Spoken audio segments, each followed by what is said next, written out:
আজকে আমরা ধর্মনগরের উত্তর ত্রিপুরা জেলার ভয়েস অফ মিডিয়ার যারা পদাধিকারীরা রয়েছেন, সদস্যরা রয়েছেন, তাদের সঙ্গে একটা বৈঠক অনুষ্ঠিত হয় এবং আজকে এই বৈঠক থেকে ধর্মনগরে উত্তর জেলার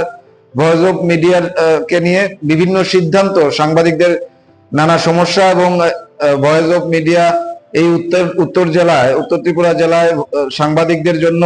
সাংবাদিকদের নিয়ে কি কি ধরনের কাজ করবে তা নিয়ে বিস্তারিত আলোচনা হয়েছে এবং বিভিন্ন সিদ্ধান্ত গৃহীত হয়েছে। তার মধ্যে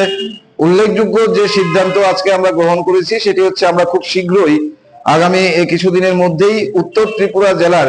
ভয়েস অফ মিডিয়ার জেলা কনভেনশন অনুষ্ঠিত হবে এবং সেই কনভেনশন নিয়ে আগামী দিনে